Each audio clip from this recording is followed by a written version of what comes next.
They do have a timeout. Decide not to use it. Curry, way downtown. Bang! James on the drive. Anthony for three. Puts it in. Durant. You can't keep jumping that high, man. Says who? Bryant for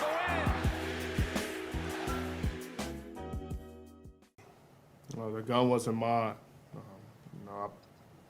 It's not who I am. I don't condone any type of violence, but I take full responsibility for my actions.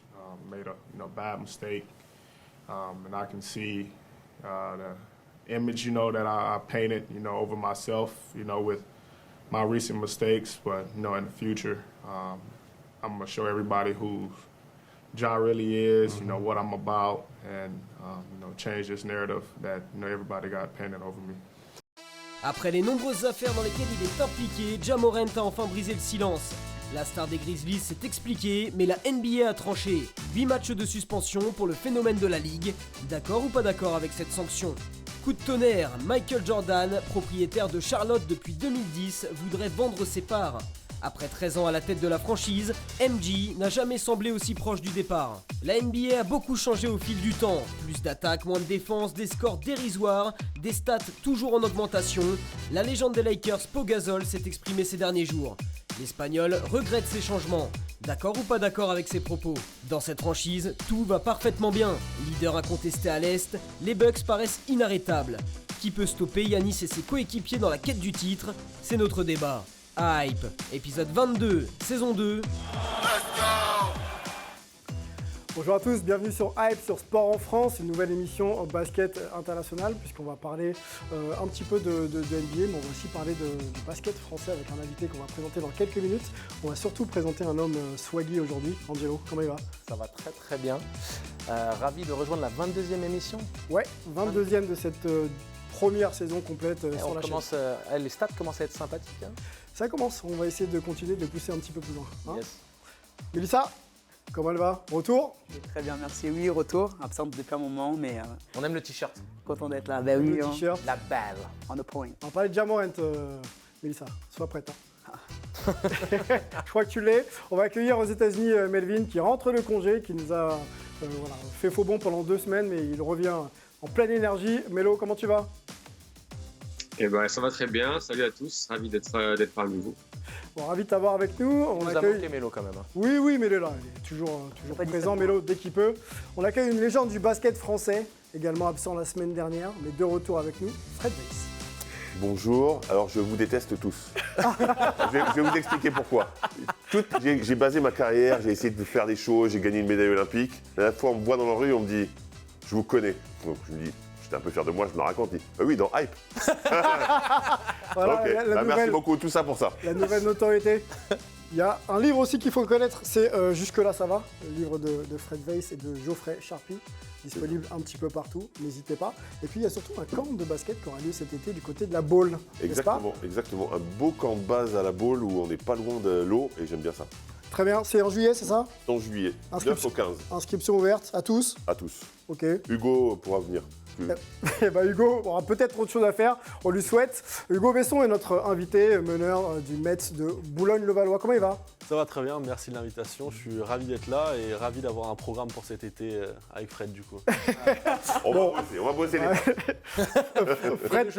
Fred trouve ses joueurs en live dans Hype, c'est plutôt bien joué. Merci d'être là Hugo, on va parler bien sûr de ton actualité. On sait que tu es blessé en ce moment, mais voilà, on espère que tu retrouveras bien sûr très rapidement les parquets. On parlera aussi un petit peu de la suite avec toi, mais on va surtout lancer la première chronique de notre émission, les news dans le Hype ou pas Hype.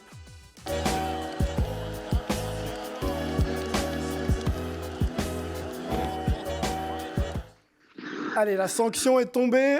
Ja Morant, on en parlait la semaine dernière ensemble. On avait même fait un gros débat sur ce qui s'était passé dans un strip club, le visionnage de ce qui s'est passé aussi sur ses comptes Instagram et notamment le pistolet visible par tous. On attendait de savoir ce que la NBA allait dire, réagir, comment elle allait gérer un petit peu le cas Ja Morant, et ça y est, c'est tombé. 8 matchs de suspension pour Ja Morant. On va se poser aussi la question de savoir si c'est assez ou pas. Revenons peut-être un petit peu sur les faits avec Ja Morant. Donc, cette action du côté du strip club de Denver. Ensuite, voilà, des déclarations un petit peu ici et là. Toute la NBA a un petit peu réagi. Lui-même s'est mis un petit peu au vert, entre guillemets, en allant du côté de la Floride pour retrouver un petit peu plus de sérénité en allant justement dans un programme de réhabilitation, gestion du stress, etc. Rencontre avec Adam Silver. Et donc, ensuite, la sanction est tombée. 8 matchs de suspension pour Ja Morant. On va se poser la question ensemble tout de suite. C'est une news un peu débat. Est-ce que la NBA a bien fait de suspendre Ja Morant? Et est-ce que 8 matchs, on peut considérer que c'est suffisant par rapport à la déflagration que ça a eu aux États-Unis et peut-être même sur le plan mondial? Déjà, pour préciser, la rencontre avec Adam Silver, elle n'a pas eu lieu dans un strip club. Okay. Non. Déjà, je pense que c'est hyper important de le préciser. Ouais. Alors, je pense qu'ils étaient obligés, vu le contexte, vu ce qui s'était passé, vu le fait que la NBA veuille laver de plus blanc que blanc, ils étaient obligés de sanctionner. Ça, c'était une obligation. Pour moi, il n'y a même pas de débat là-dessus. Okay. Après, on peut considérer que c'est bien ou pas bien, mais en tous les cas, par rapport à la NBA, c'était une position qu'ils étaient obligés de prendre. Ensuite, moi, je trouve ça un poil léger, mais en même temps, il faut se rappeler que c'est un gamin qui a 23 ans. 23 ans, ouais. Donc c'est un bébé qui est millionnaire et qui joue à un jeu. Son métier, c'est de jouer à un jeu. Donc, qu'il ne soit pas forcément mature, qu'il commette des erreurs, pour moi, ça ne me paraît pas choquant.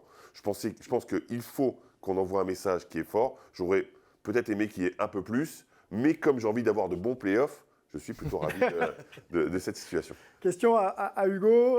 Tu es dans les vestiaires de Club Pro. Tu connais un petit peu maintenant les boîtes de strip et tout ça. Non, les boîtes de strip, on ne va pas lui poser la question. Comment tu as réagi, toi, quand tu as appris la news de Ja Morant, pistolet, strip club, etc. En tant que joueur, on pense à quoi quand on entend ce type de news-là?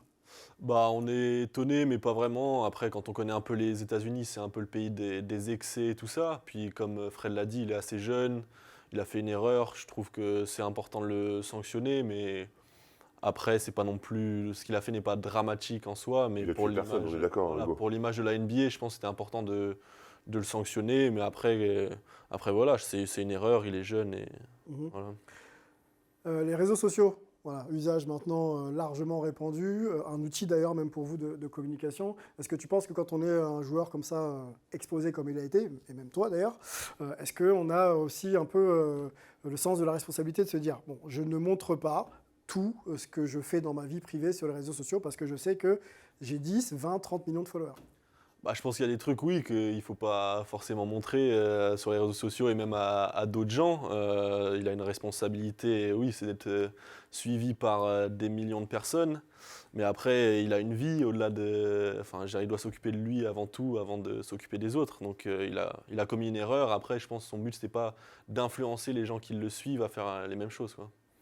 On a la déclaration d'Adam Silver qui précédait la sanction, qui parle du comportement de Ja Morant. Je vous la lis.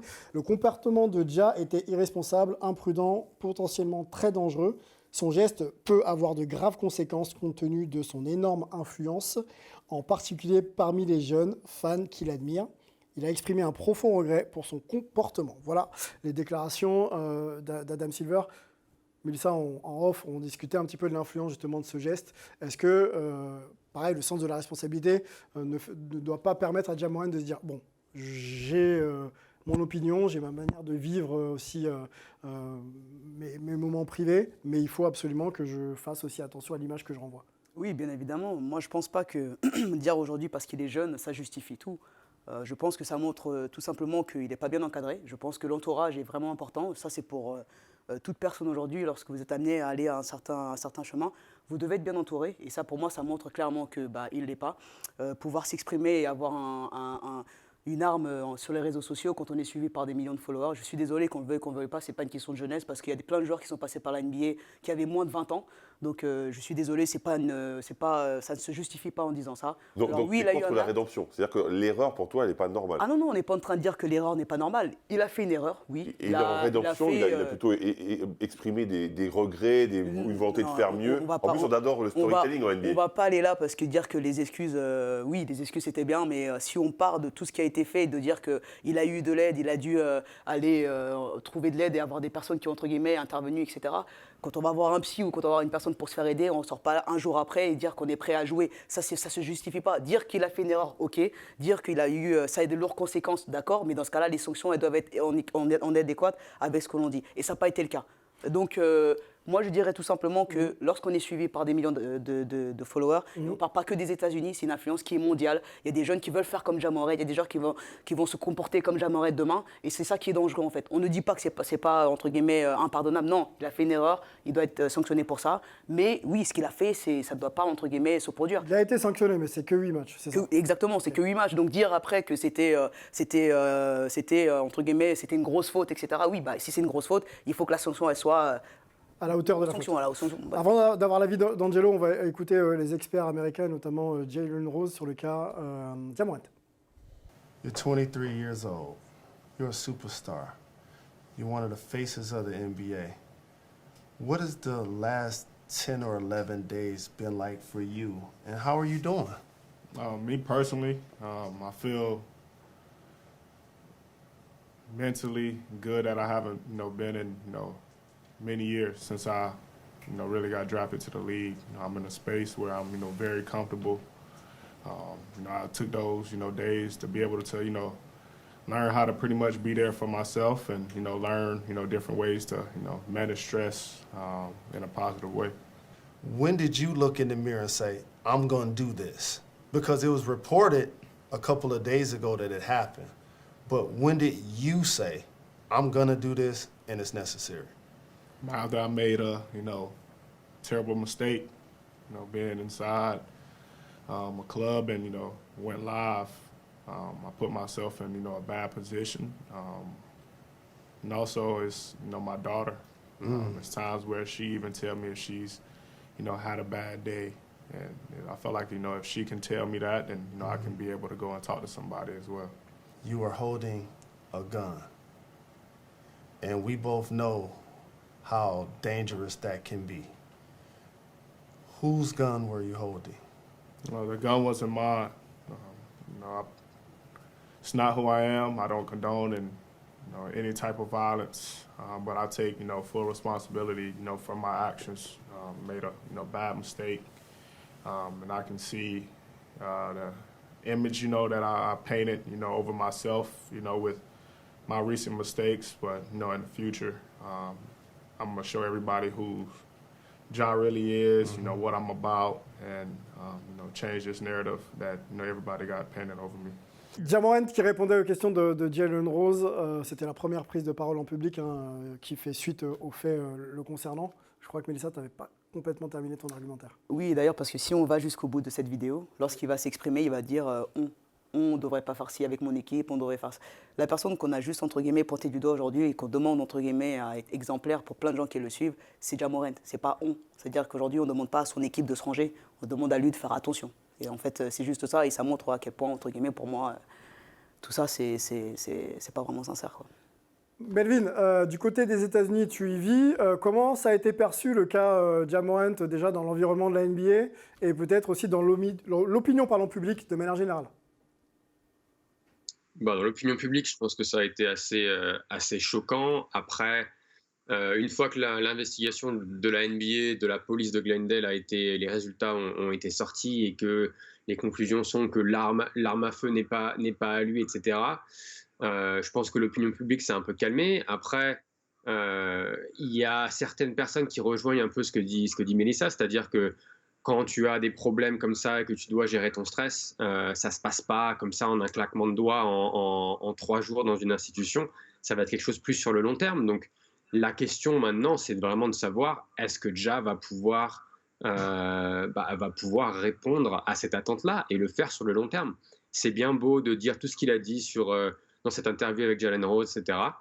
Mais maintenant, il va falloir qu'il prouve qu'il peut changer et qu'il peut changer sur le long terme. Donc, on verra. Est-ce qu'il a quelque chose à prouver, Ja Morant, à la suite de ces faits-là, Angelo? Et qu'as-tu pensé de l'exercice médiatique qui l'a opposé à Jalen Rose?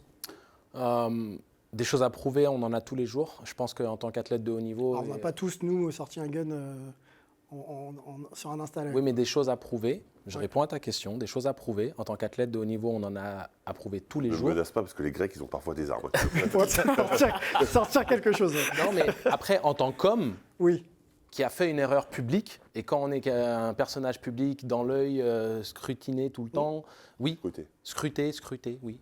Scrutiné, butiné, Ouais, c'est pareil. ça, c'est mon franglais magnifique. Mais c'est certain que, oui, il a montré qu'il prend le bon chemin et qu'il va rester dans ce bon chemin. De remettre en question sa sincérité, à titre personnel, je pense que c'est quand même un peu... Tu as été convaincu par ces arguments ? Moi, ce n'est pas les etc. arguments. Je pense que sa sortie médiatique, elle est hasardeuse, mais que ses regrets sont sincères. C'est-à-dire que lui, il essaye d'exprimer le fait d'avoir une réelle prise de conscience. Et tu sais, il mentionne sa fille. Je pense qu'il sait qu'il est père de famille. Je pense qu'il sait qu'il a déconné, que ça lui a coûté aussi au niveau du sponsoring, les matchs de suspension, la tollée médiatique qui s'est lancée dans les dents. Tu parles de sa fille, mais tu sais qu'il y a des mots-clés dans la communication. Tout à fait. Et tu sais qu'en disant, en mentionnant sa fille, il sait qu'il va toucher une corde. Alors, moi, je ne remets pas en cause. Je ne suis pas de l'avis entièrement de Mélissa. Mais tu sais très bien que sa communication. Oui, mais ça fait partie de la prise de conscience aussi. Elle est bien faite et. Elle est bien faite et hasardeuse. Je t'explique. Tu vois ce que je veux dire? Je suis entièrement d'accord. Il y a des d'accord. mots qui sont volontairement choisis. Il y a, on va dire, une dynamique où on l'incite à lui dire n'oublie pas de parler de ça, n'oublie pas de mettre en avant le fait que tu es un homme de famille, n'oublie pas. Il n'y a pas de souci, je comprends. Et puis on n'est pas né d'hier. Le vrai problème, c'est pas quoi? la sincérité d'ailleurs. Tout à fait. Le problème, c'est l'angle de dire oh, en 3 jours, tu n'es pas prêt à jouer au basket. Excusez-moi, si. Le meilleur échappatoire et la meilleure thérapie qu'un athlète puisse avoir, c'est de retourner sur le terrain et le plus rapidement possible. Kobe Bryant, quand il a eu ses problèmes, extra-conjugaux et autres, et qu'il a eu une tollée médiatique encore pire que ce qu'a mangé dans les dents de Ja Morant, il est retourné sur le terrain, il a mis tout le monde d'accord. La meilleure des réponses, c'est d'aller sur le terrain et de montrer qu'on est capable. Familial et montrer un gun sur mais tu parles de la... Restons. Non, mais excuse-moi. Très vite, si on a plus trop le temps. On peut comparer parce qu'on n'est pas dans la vie personnelle des gens. Et le truc qu'a fait Ja Morant avec un gun n'a rien à voir avec la vie privée d'un homme qui peut littéralement détruire sa psychologie et à long terme également. Donc ne soyons pas là à juger les gens et à prétendre qu'on a les réponses que nous n'avons pas. Mais il faut qu'il y ait un suivi. Et là, on est d'accord. Mais je pense que 10 jours d'enfermement, entre guillemets, et ensuite qu'il y ait un suivi pendant tout le temps, je pense que c'est important. Le problème, Fred, c'est qu'il aurait dû dire « j'ai commencé un processus qui va être long ». Mais c'est pas ce qu'il a dit, donc on ne va pas non plus interpréter ce qu'il n'a pas dit ou vouloir parler pour lui. Et c'est pour ça que j'ai dit que sa sortie médiatique était hasardeuse et incomplète, que pour moi, c'était un bon premier pas, mais qu'il faut aller beaucoup plus en profondeur. Voilà mon point. Allez, le mot de la fin, peut-être avec toi, Hugo. Moi, je voudrais revenir sur l'utilité des réseaux sociaux. Est-ce que toi, dans ta pratique quotidienne, tu as changé un petit peu ta manière d'appréhender ces usages-là parce que tu es un personnage public? Après, j'ai jamais été très réseaux sociaux, moi, personnellement, mais je fais attention, oui et non. Enfin, c'est sûr qu'il ne faut pas poster n'importe quoi pour pas nuire à son image, mais après, je pense que si on est sain, entre guillemets, dans la vie de tous les jours, on n'a rien forcément à cacher et tout ça. Donc, moi, je suis sain dans ma vie, donc ce que je montre, c'est sain, quoi. Ok, parfait. Sa communication est meilleure du coup. Très belle communication de sociaux, c'est des stratégies aussi. Il y a des gens qui veulent donner accès à tout pour justement faire monter la hype. Il y a des gens qui veulent garder le mystère pour qu'il y ait une hype qui l'entoure. Et puis il y en a d'autres qui ne contrôlent pas du tout les outils et qui font n'importe quoi avec. Complètement. De moins en moins quand même. De moins en moins, c'est vrai. On continue. News concerne Sa Majesté Michael Jordan qui souhaite vendre ses parts des Hornets. Il est en discussion. Ouais, en discussion. Actionnaire, donc propriétaire des Hornets depuis 13 ans, Michael Jordan, qui a, alors attendez, voilà, 13 saisons, je l'ai dit, à son actif. On va peut-être faire le point avec Melvin déjà sur l'intégralité de sa présence aux Hornets. Et puis ensuite, on se posera la question du bilan de Michael Jordan à la tête de ces Hornets. Melvin. Ouais, alors déjà, Sa Majesté Michael Jordan est arrivé aux Hornets en 2006, où il était devenu propriétaire minoritaire. Il était aussi devenu président des opérations basket. C'est lui notamment qui avait fait venir Larry Brown comme coach, Boris Dio, aux Hornets. Et en 2009, il y a Bob Johnson, qui était l'ancien propriétaire, le fondateur de la chaîne BET aux États-Unis, qui dit vouloir vendre la franchise. Et donc Jordan achète ses parts en 2010 pour 275 millions de dollars, ce qui est absolument rien par rapport à ce que vaut la la franchise aujourd'hui. Et malheureusement, en 13 ans, il n'a pas fait grand chose, en tout cas sur le plan basket, sur le plan sportif. Et puis donc on a appris la semaine dernière qu'il est prêt à vendre ses parts à 2 personnes. Alors le premier s'appelle Gabe Plotkin qui dirige un fonds d'investissement qui s'appelle le Melvin Capital. Très bien, bien choisi. Et à une autre personne qui s'appelle, j'ai plus son nom, je crois que c'est Monsieur Schnall, qui est également dans la finance et qui est propriétaire minoritaire chez les Hawks. Il va vite. À savoir que Gabe Plotkin avait déjà acheté des parts à Jordan en 2022, la saison dernière. Donc c'était peut-être le premier pas vers la vente totale des Hornets par Michael Jordan. Donc on verra. Le timing est assez bizarre quand on sait que les Hornets font partie des 4 équipes qui vont peut-être recevoir le premier choix de draft et donc avoir la chance de drafter Victor Wembanyama. Donc assez étonnant, mais à savoir, on verra ce qui va se passer. Alors les estimations, ça reste encore à être confirmé. Il a acheté donc la franchise, tu l'as dit, 275 millions de dollars. Et il pourrait la revendre pour quasiment 1,8 milliard Jordan, ce qui fait quand même une grosse plus-value. Donc peut-être que l'opération business là est réussie, mais sur le plan sportif, on se pose la question ensemble. 13 saisons. Là, comme ça, sans rentrer dans les statistiques, Angelo, le bilan à la tête des Hornets, Bobcats et Hornets pour Jordan sur le plan sportif. Décevant. Décevant. Il faut rester pragmatique, il faut rester honnête. On peut avoir admiré et même idolâtré Jordan durant toute sa carrière de joueur. Ce n'est pas forcément un exemple à suivre en tant que dirigeant. Déjà, il n'a pas été bon recruteur. On se souvient de sa draft avec Kwame Brown.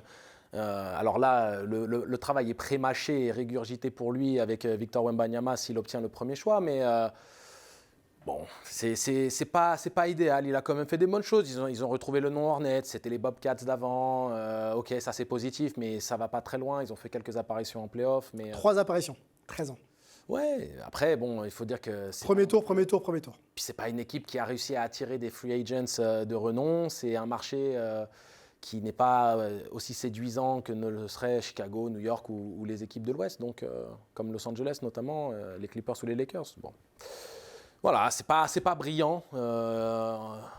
Il a clairement moins le nez en tant que dirigeant, parce que quand il était joueur, et Fred, je pense qu'on peut tous attester de ça, on est tous joueurs. Quand on est sur le terrain, on contrôle les choses parce qu'on on a la balle entre les mains et on peut être décideur. De démontrer une certaine connaissance, avoir l'œil pour le recrutement des jeunes, sachant que le potentiel et le développement des jeunes, c'est aléatoire, c'est jamais garanti. Il y a plein de choses qui font que... Petite question un peu polémique, et j'ose et j'assume. Est-ce que c'est pas une bonne chose pour les Hornets que de voir justement Jordan prendre vraiment du recul? C'est pas fait encore, mais pour que le projet vraiment se lance et que ça puisse vraiment apporter quelque chose sur le plan sportif, je parle. En tous les cas, il est critiqué. Il est critiqué par la NBA en général parce que c'est un propriétaire qui n'est pas suffisamment impliqué, qui est un peu désinvolte. En tout cas, c'est ce qui se dit. Et il est critiqué au sein même de l'organisation parce que justement, il n'a pas fait venir de free agent.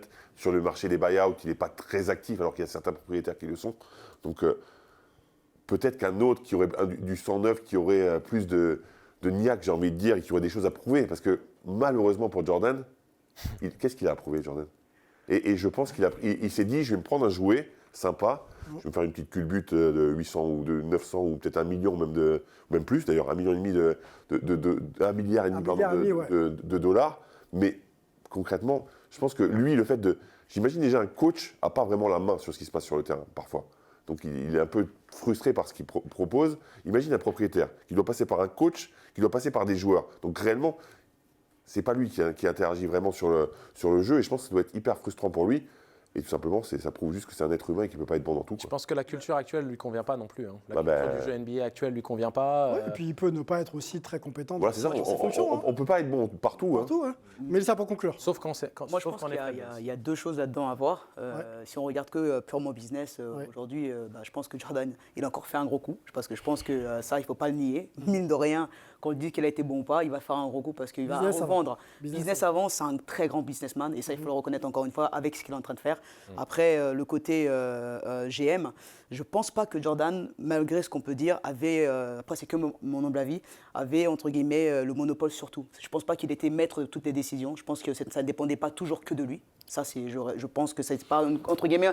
Théoriquement, Après, Mélissa, t'installes comme un des mecs quand même, non? Après, c'est ce que je dis, c'est reste que mon avis. Tu valides des compétences et tu les Ça places au reste que bon mon avis. endroit. Je pense qu'il n'était pas entre guillemets non plus libre totalement à 100% pour pouvoir prendre toutes les décisions. Ça reste que mon avis. Après, voilà, c'est aujourd'hui de Jordan, voir. pas libre. Mais de revendre aujourd'hui, c'est pas. Je pense que c'est une bonne chose. Je pense que c'est bien après 13 ans que les Hornets puissent prendre entre guillemets un nouveau visage, un nouveau chemin. Je pense que ça peut être une bonne chose. Avec le choix de la Melo Ball, je pense que c'était aussi une bonne chose. Ça peut entre guillemets redorer un peu l'image des Hornets, vendre des maillots. Il y a eu de l'attraction autour de ce joueur parce qu'il était là. Après, bon, il a fait des mauvais choix, c'est vrai. Il n'a pas été aussi bon qu'il a été en tant que joueur. Après, ça restera Michael Jordan. Et le côté business, en tout cas, moi je dis chapeau. Validé, sportivement. Côté business, validé 2000%, mais je suis obligé de te corriger, Mélissa, par rapport au fait qu'il n'avait pas la main mise. Il avait la main mise sur absolument tout. Et d'ailleurs, C'est rien, Angelo. Tu sais comment on le sait. Ton avis, Angelo, pour terminer. Tu sais comment on le sait. Tu sais comment on le sait. Son meilleur ami, c'était Charles Barkley. Et Charles Barkley est sorti publiquement, sorti médiatique pour critiquer le fait qu'il n'avait pas donné la main à qui que ce soit de compétent. Et depuis 10 ans, il ne se parle plus à cause de cette sortie. Attends, on peut livrer le popcorn pour Hugo, parce qu'il adore m'en parler, il aimerait bien manger des trucs en même temps. On ne peut pas dire qu'Angelo, on ne sait pas, alors qu'on sait. C'est connu aux États-Unis. Un gars, une fille, on va de toute façon attendre de savoir si ces parts sont vendues. Et on continuera peut-être de discuter du bilan de Jordan sur le plan sportif. Est-ce que la décision, ou en tous les cas la chance d'avoir Victor Wembanyama peut influer sur la vente ou pas? Ça, c'est à voir aussi. Puisque surtout, ça prend du temps, ce genre de processus. Oui, donc le processus, le temps d'être lancé, là, pour l'instant, il y a juste des estimations, oui, mais ça a l'air d'être quand même bien avancé. C'est bien avancé, mais il faut parler. Rien n'est fait pour l'instant. Dans tous les cas, il faudra l'entourer. Et je pense que c'est ça. Jordan, il devrait laisser la main. Et parce que même si Victor vient, tout seul, il ne pourra pas gagner. Il faudra l'entourer, il faudra amener des joueurs. Mélissa, c'est un autre sujet, Wembanyama, etc. Ça va arriver vite et on fera tout ce qu'il faut quand il sera en NBA. C'est sûr, on va parler d'une ancienne légende de la NBA, Pau Gasol, qui s'exprime dans le d'accord, pas d'accord.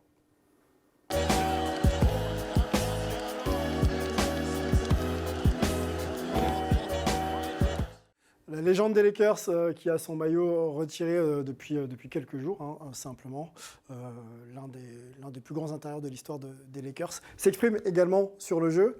Et on a une décla, et on va essayer d'en débattre ensemble. Donc la comparaison entre la NBA d'aujourd'hui et la NBA d'avant. C'est souvent ce qui se passe avec les anciens joueurs. On se lit la décla.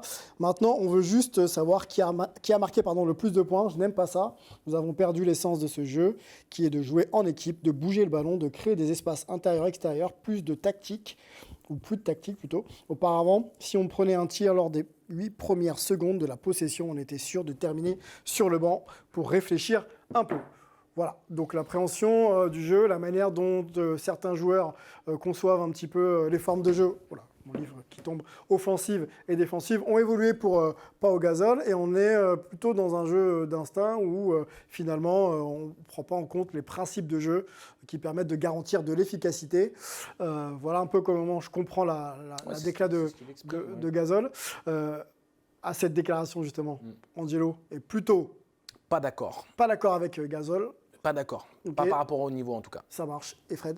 Plutôt pas trop d'accord non plus. Enfin, en fait, c'est pas ça. C'est un peu plus compliqué que ça. D'accord. Mais je l'exprimerai tout à l'heure. Dans quelques secondes. Hugo, on t'explique un peu. On oppose un peu nos deux consultants. Et puis, on va te laisser nous donner ton avis sur leur argument. Et tu nous donneras ensuite là, pour le coup, on est plutôt dans la même voie, lui et moi. Donc, alors, on commence par toi, Angelo. Est-ce qu'elle est d'accord, Mélissa? Mélissa, on développera après. Tu es d'accord avec lui ou pas? Moi, je trouve que ça fait deux personnes, entre guillemets, dans peu de temps qui s'expriment du fait que la NBA change. Damien Lillard l'a fait aussi. D'une façon, on peut que, être d'accord ou pas d'accord, ce serait pas le mot, mais je pense qu'il a joué, il y a eu son époque, et il y avait des choses qui allaient avec son époque, et entre guillemets, le basket a changé, les règles ont évolué aussi. Je pense que je reste entre les deux, je suis un peu partagé. Okay. Tu développes après On écoute d'abord nos deux consultants, et ensuite on t'écoutera. Vas-y. Okay. Écoute, moi pour le coup, je suis d'accord sur une première moitié qui serait la globalité du jeu NBA dans les équipes médiocres, où ça tire à 3 points à tout va, même à contresens, ça joue vite, c'est du jeu d'instinct, on laisse les joueurs aller un petit peu en freestyle. Là-dessus, je le rejoins, il n'y a pas énormément de conséquences, on va dire, qu'on pouvait avoir la réprimande auparavant de mauvais tirs pris. Ouais. Aujourd'hui, les mauvais tirs d'avant ne sont plus les mauvais tirs d'aujourd'hui, donc je comprends cet aspect-là. Mais Quand tu parles du très très haut niveau, les Warriors, c'est une académie de basket. Les subtilités, la stratégie, la mise en place pour libérer Klay Thompson ou Steph Curry. Tu regardes le jeu pratiqué collectif du côté des Bucks. Je veux dire que le très très haut niveau NBA reste quand même une masterclass au niveau tactique, que ce soit défensif ou offensif. Donc je ne peux pas être d'accord avec Pau Gasol, mais dans la globalité de la culture du basket actuel, je comprends pourquoi il dit ça. Ok, je valide. Terminé? Terminé. Ok, parfait. Fred, t'écoutes. Alors, moi, je suis plutôt d'accord de base parce que effectivement, le basket a évolué dans la statistique et on ne juge qu'un joueur par rapport à la statistique. Et de ce fait, c'est vrai qu'avant, on jouait un petit peu moins sur ça, mais en même temps, comment en vouloir à un jeu où tu es rémunéré quasiment par rapport à tes statistiques? C'est-à-dire que plus tu fais des statistiques, plus tu vas gagner d'argent. Donc c'est assez logique que l'évolution soit comme ça. Mais par contre, je ne suis pas d'accord parce que j'en ai marre des vieux cons, et je m'inclus, qui disent toujours c'était mieux avant. J'adore Pau Gasol en plus, vraiment, et j'ai un énorme respect pour lui, mais j'ai l'impression que ce discours de vieux con, nous quand on l'entendait, c'était mieux avant, ça nous gonflait. Mais je comprends que les jeunes, ça les gonfle aussi. C'est comme ça, c'est l'évolution logique. Après que tu dit ça, tu dis quoi?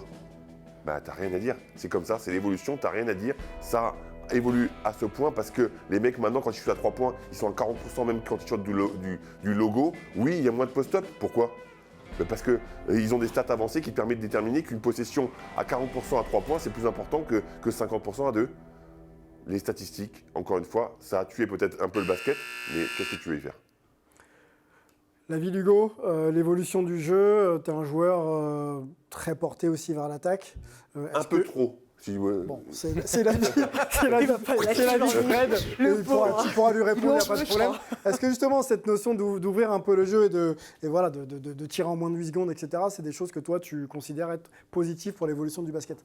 Mais je pense que le jeu, là où il a raison, c'est que le jeu, il a évolué. Les joueurs ne jouent plus de la même manière. Maintenant, il y a des attaquants tellement forts. Je pense que maintenant, l'attaque est vraiment capable de battre une défense, alors qu'avant, peut-être, ce n'était pas vraiment le cas. Je pense que ouais, c'est du fait que les attaquants sont tellement plus forts aujourd'hui qu'il y a des scores vraiment énormes, des stats incroyables et tout ça. C'est que tout le monde est beaucoup plus talentueux, bosse vraiment beaucoup là-dessus.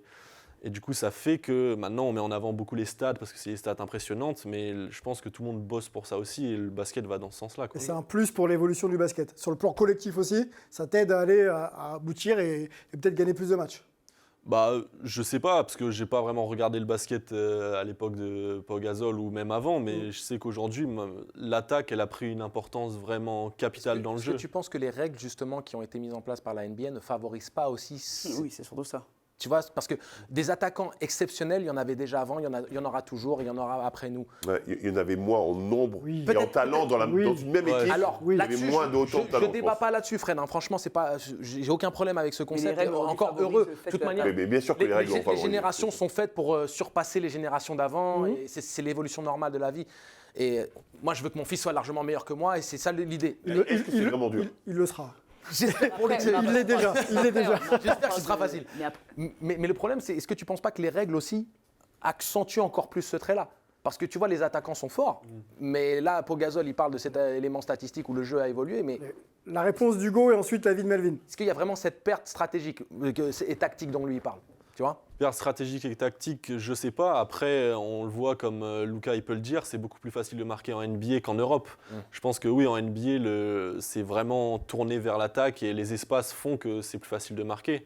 Après, l'aspect tactique, je pourrais pas vraiment dire, mais je pense que pour avoir un peu expérimenté la NBA cet été, l'aspect tactique est vraiment super important, le nombre de gens qui entourent, le staff est super important et tout ça, donc je pense que l'aspect tactique est toujours là. Tu es d'accord quand même qu'il y a une minutie autour de tous les éléments qui entourent le jeu, tu as tellement de staff qui s'occupe de tellement d'éléments précis, on ne peut pas dire que la tactique elle passe à la trappe, quoi. J'ai du mal avec ce concept. L'avis de Melvin sur justement les propos de Pau Gasol, on a l'impression que lui, il souhaiterait un peu qu'on bride un peu les talents, finalement. Moi, je suis complètement d'accord avec ce qu'a dit Angelo. C'était exactement mon argumentation. Je pense que là où je rejoins Pau Gasol, c'est plus sur une NBA qui est plus jeune au final. Il y a beaucoup moins de vétérans, des vétérans qui savent peut-être plus jouer au basket, qui ont un QI basket qui est plus développé. Alors que quand on a des joueurs qui arrivent à 19, 20 ans en NBA, faut quasiment tout leur apprendre. Et du coup, les coachs deviennent plus des formateurs que des managers. Et malheureusement, c'est pas vraiment leur rôle, donc ça prend plus de temps. Et donc du coup, on on a des équipes qui jouent un basket qui est un peu dégueulasse, quoi. Mais donc moi, je pense que c'est ça, et ça rejoint un peu ce que disait Mélissa sur Damian Lillard. Je pense que c'est plus la mentalité des nouveaux joueurs qui arrivent en NBA qui est différente de l'époque de Pau Gasol. Mais après, on ne peut pas dire que les meilleures équipes NBA jouent ce type de basket-là. C'est pas vrai. Mélissa, pour conclure. Oui, je suis tout à fait d'accord avec Melvin et ce qu'Angelo dit, parce que les meilleures équipes, entre guillemets, c'est ceux qui vont avoir une grosse pointure sur l'attaque, mais qui vont être très forts en défense aussi. Donc on a très bien pu voir, même avec, entre guillemets, Kyrie Irving et Doncic, on peut avoir la meilleure attaque, mais si vous avez tradé vos meilleurs défenseurs, ça va être compliqué pour vous d'aller gagner un titre. Et ça, je pense que c'est ça qui est bien. C'est-à-dire les grosses équipes aujourd'hui gardent, entre guillemets, ce sens-là du basket qui est l'attaque, c'est bien, mais on gagne aussi en défense, et ça, il ne faut pas l'oublier, quoi. Donc, Puis la construction collective. Exactement, le jeu collectif, on y retrouve dans les meilleures équipes, et c'est ça qui fait la différence aussi. Et c'est ça qui fait que Voilà. ça... La construction collective, on va en parler tout de suite dans le débat de la semaine avec les Bucks de Milwaukee.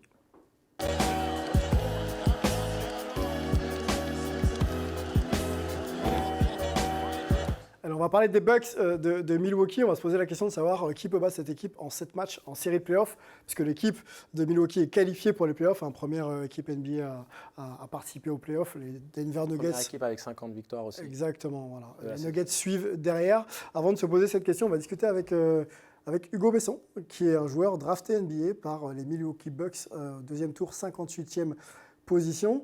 Est-ce qu'on peut, se replonger avec toi dans l'expérience draft, puisque c'est un moment important dans une carrière, un projet que tu visais peut-être depuis tout jeune. Explique-nous un peu comment ça s'est passé, les contacts que tu as eus avec la franchise et que tu as encore peut-être aujourd'hui. Donc, j'ai beaucoup de contacts avec la franchise, oui, ils me suivent beaucoup, ils m'envoient beaucoup de messages, ils m'appellent souvent, même en passant par mes agents et tout ça, donc j'ai vraiment un vrai contact avec eux. Ils ont un suivi, je pense qu'ils sont vraiment à fond, intéressés par moi, en tous les cas c'est ce que je ressens. L'expérience que j'ai vécue cet été, elle était vraiment très enrichissante pour moi.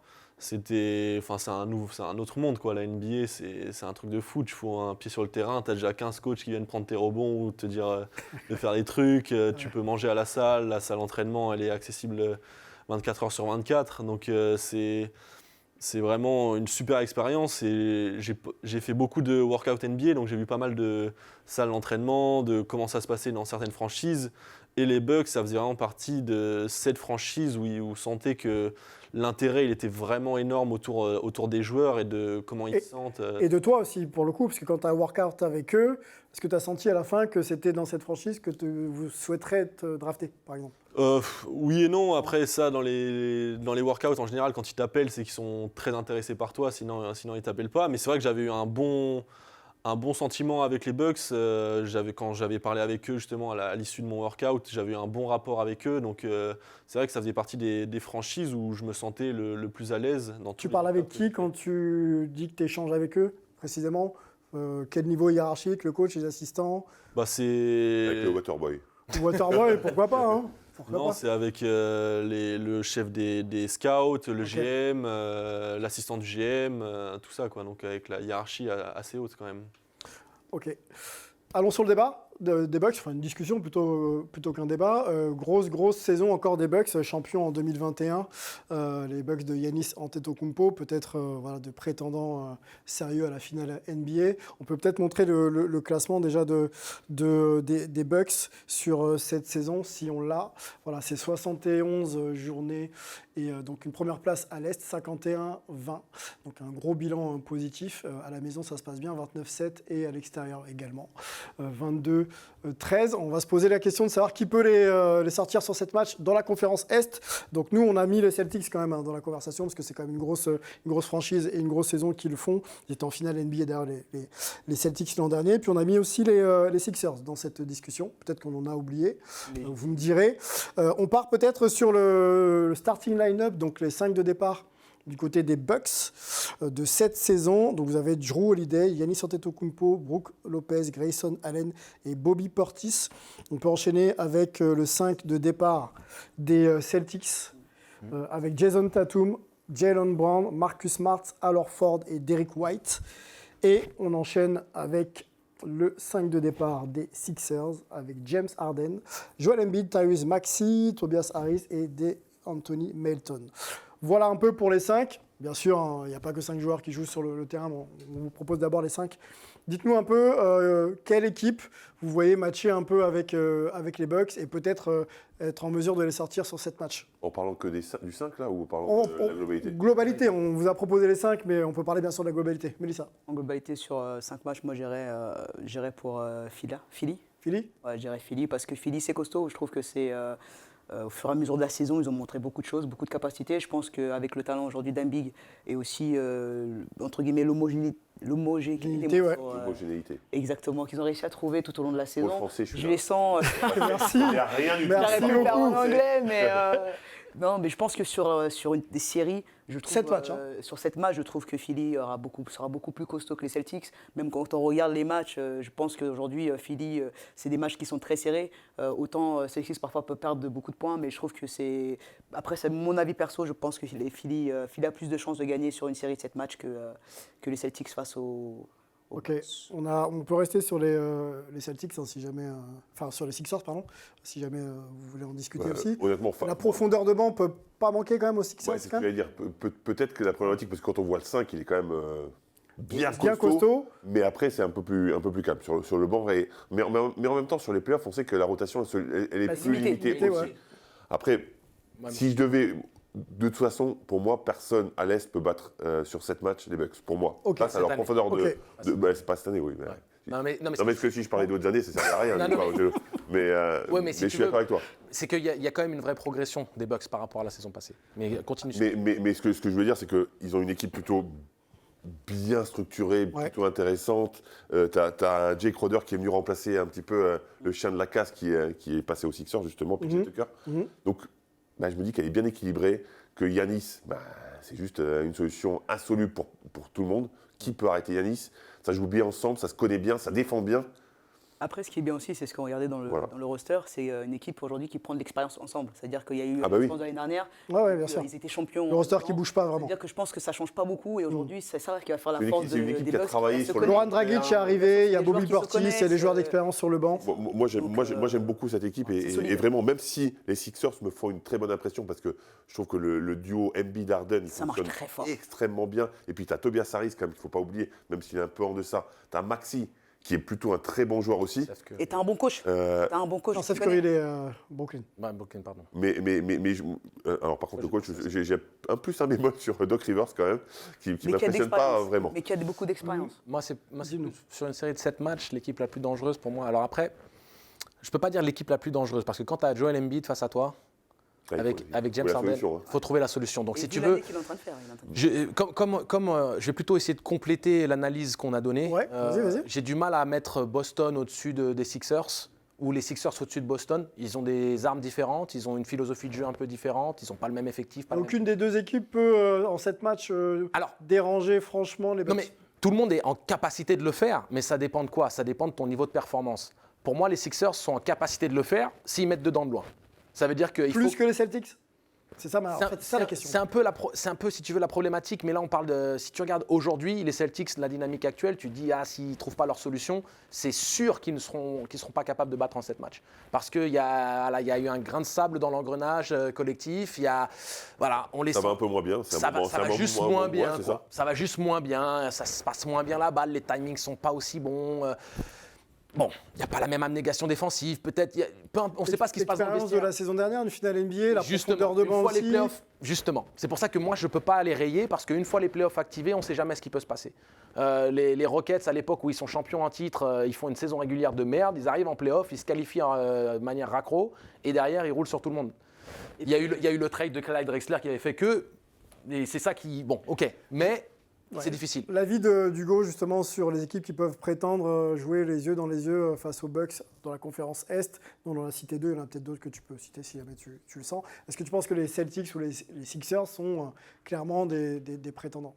Je pense que ouais, c'est les deux équipes qui peuvent un peu leur tenir tête. Ouais. Mais les Bucks jouent tellement ensemble depuis longtemps et ont engrangé l'expérience que je pense que ça va être dur justement d'aller les chercher en 7 matchs. C'est une équipe qui est super solide des deux côtés du terrain.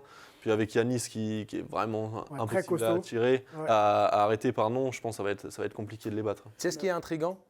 Excuse-moi, Mélissa. Tu sais ce qui est intriguant, c'est le fait que l'année dernière, la blessure de Middleton leur fait extrêmement mal et qu'ils n'ont pas réussi à s'adapter et qu'ils perdent en 7 matchs face aux Celtics. Cette année, ils sont dans la lignée en fait, de cette adaptation. Ils restent en bonne santé. Voilà, mais sachant qu'en fait, il n'est pas indispensable. Il a été absent. C'est ça que je veux dire. Donc ils sont adaptés. Il n'est pas indispensable. Et malgré. Ça a été une chance finalement qu'il soit absent. Parce qu'effectivement, ils se sont préparés au fait que s'il est moins bien, s'il est absent, ils savent faire autrement. Ils savent jouer sans lui. Exactement. C'est-à-dire, ils savent jouer sans lui et ils sont performants sans lui. Donc si lui, il retrouve un soupçon de son niveau d'antan, injouable. C'est l'opinion que j'ai, mais tu vois, c'est. Mais par rapport aux Celtics, tu vois, moi je me dis qu'eux, ils ont cette capacité à monter défensivement. Donc normalement, il faut vraiment faire une défense bien cadenassée. Et du côté des Sixers, on a Embiid, c'est insoluble aussi. Qui peut arrêter Joel Embiid en fait? Bon, on a quand même Brook Lopez qui sait défendre, mais effectivement, défendre au large, c'est pas trop son truc. Déjà, et ses déplacements latéraux, Brook Lopez, même s'il se déplace plutôt bien pour son gabarit, c'est quand même dur sur le jeu. Oui, c'est dur. Ils font un choix en fait où Embiid va avoir énormément de responsabilisation, encore plus que maintenant. Un peu trop. Et le problème, c'est que moi, de ce que j'observe de lui, il fatigue le gros baba. Il fatigue, il a du mal. Donc si tu fais une série de 7 matchs où tu joues tous les 2 jours, je ne sais pas. Il est absolument extraordinaire individuellement. C'est un des 3 candidats légitimes pour le MVP cette saison avec Jokic et Antetokounmpo. Donc tu es en train de me dire que tous les mots, tu les mets en anglais et MVP. Mais MVP, non mais vraiment, c'est blagué là. C'est le dictionnaire d'Angelo. Là comme ça, mais MVP quoi. Je vais vous départager. On va parler nous français très vite. On est obligé de conclure ce débat. On va parler français dans le French Corner. C'est parti.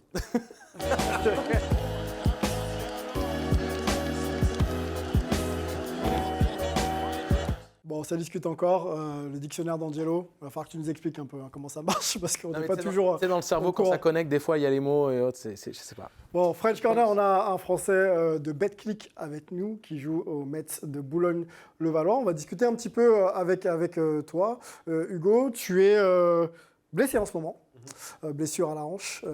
Comment ça va? Ça va, de mieux en mieux, ça va aller. Tu penses qu'on a une chance de te revoir sur le terrain cette saison? Ouais, c'est pas improbable qu'on me revoie d'ici la fin de la saison. Ouais. Okay. Comment tu gères justement cette période un peu d'indisponibilité? Parce que c'est un peu long. C'est quoi? C'est du repos? C'est que des soins? Ou tu profites aussi pour t'aérer la tête et penser à autre chose? J'essaie de le prendre le plus positivement possible. Je bosse beaucoup en ce moment justement sur mon corps, même si je peux faire que le haut du corps entre guillemets. Après, je regarde beaucoup tous les entraînements, tous les matchs. J'essaie d'avoir un avis extérieur. Parce que quand on est dans l'entraînement, dans le match, on ne voit pas certaines choses. Et là, d'être de l'extérieur, je vois des choses que je ne vois peut-être pas en jouant. Donc ça, j'essaie de progresser là-dessus. Et après, le temps est un peu long, c'est vrai. Mais de toute façon, on ne peut rien y faire. C'est le corps. Et il faut se remettre au mieux pour justement être de retour. Parle de toi et de ton début de saison avant cette blessure, c'est plutôt bien. On a des stats qui peuvent s'afficher. C'est 13,4 à 51% au tir pour un arrière, c'est très très fort. 2,5 passes et 3,5 rebonds. Comment tu analyses ces performances et surtout ce début de saison? Je pense que je fais un début de saison plutôt bien. Je me sens bien dans l'équipe, je pense que c'est le plus important. Je prends beaucoup de plaisir à jouer avec les gars et ça se voit, je pense, sur mes statistiques. Je suis super efficace au tir. J'ai une meilleure sélection de tir que l'année dernière où j'avais peut-être à peu près les mêmes stats, mais à 35% au tir. Donc je pense que j'ai beaucoup progressé là-dessus et je suis dans une équipe aussi qui gagne.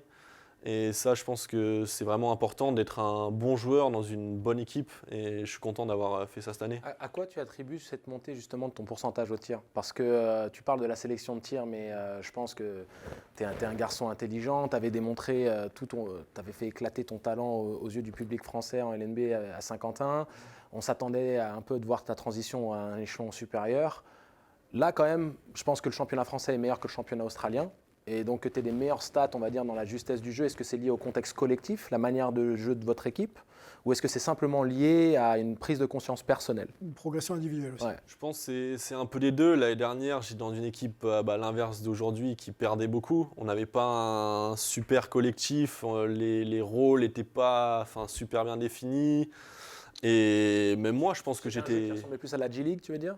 Ouais, on avait pas mal d'anciens joueurs NBA et tout ça. Puis même après, comme tu sais, quand une équipe ça prend pas. Du coup, on enchaînait les défaites. Chacun essayait d'un peu de tirer son épingle du jeu. Et moi, j'avais la draft en fin d'année. Donc peut-être que parfois, je forçais plus de choses. Alors que cette année, je pense que j'ai pris plus de sagesse, entre guillemets, dans le jeu.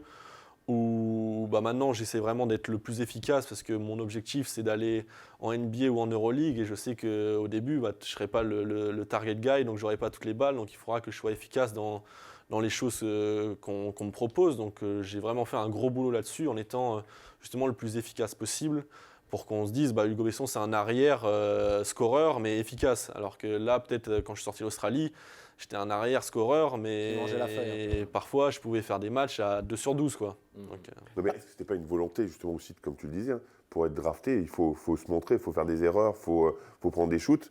Et juste maintenant que tu es drafté, entre guillemets, est-ce que tu ne te dis pas, voilà, maintenant je vais quand même m'appliquer dans le jeu, je vais attendre que le ballon vienne dans mes mains, parce que le jeu collectif aussi, et j'imagine, après je ne t'ai pas vu jouer en Australie, mais est bien meilleur avec Vincent Collet que ce que tu as pu avoir là-bas aussi. Ouais, tu arrives dans des meilleures conditions, quoi. Ouais, c'est sûr que en fait, je pense qu'en très peu de temps, j'ai pris beaucoup de maturité. Je pense que je vois les choses vraiment différemment que je les voyais en Australie, où pour moi, fallait que je mette le plus de points possible, que je montre le plus de choses possibles que je peux faire. Et peut-être je le faisais de la mauvaise manière, alors que cette année, je peux très bien montrer des choses et que je maîtrise et tout ça, sans vraiment forcer un truc que je sais que de toute façon, j'ai très peu de chances de le mettre, même si j'ai confiance en moi. Je pense qu'il faut montrer, et surtout moi, me mettre en confiance avec des choses qui me rassurent et tout ça. Et cette année, j'ai vraiment progressé là-dessus, où c'est en plus la première année où je ne suis pas titulaire, donc je sors du banc, c'est une nouvelle expérience pour moi et tout ça. Donc c'est un rôle que j'appréhendais un peu, et du coup, je me suis dit, il va falloir que je sois le plus efficace possible pour rester sur le terrain, quoi. Ta marge de progression, elle se situe où, du coup, maintenant, si tu devais développer une autre facette de ton jeu? Un peu en défense, comme beaucoup diraient, même si je pense que je fais beaucoup. Mais dans quel aspect? Parce que tu dis défense, mais la défense, ça peut être très très large. Donc, laisse-le répondre déjà. La défense en 1 contre 1, je dirais que c'était un peu une de mes faiblesses, même si cette année, j'ai beaucoup progressé. Tenir ton vis-à-vis sur les 1 contre 1. Quoi. Ouais, Alors, je vais être très sincère, pour moi, c'était des déplacements latéraux. C'est-à-dire que tu as parfois du mal, quand il te prend de vitesse, tu as du mal à déjà reculer un petit peu et à te déplacer latéralement. Ce qui est paradoxal, parce que quand même, tu es un joueur plutôt très athlétique et très vite. Donc c'est vrai que sur ça, je te rejoins un peu, c'est un petit bémol quand même. Ouais, c'est sûr, c'est ce qui m'a coûté peut-être aussi des places à la draft, justement. C'était ce côté-là de mon jeu qu'il faut que je progresse. Et après, sinon, le reste, continuer de faire ce que je fais et monter de niveau. J'étais bon en Pro B, j'ai réussi à être bon en Australie, maintenant je suis bon en Pro A, et l'année prochaine, il faudrait que je sois bon en NBA ou en Euroleague. La Betclic Elite. Tu peux continuer, bien sûr. Bien sûr. Moi, je suis assez bluffé par ce garçon. Ouais. Parce que clairement, quand on voit les matchs des Mets, Vincent Collet, il n'est pas tendre avec lui.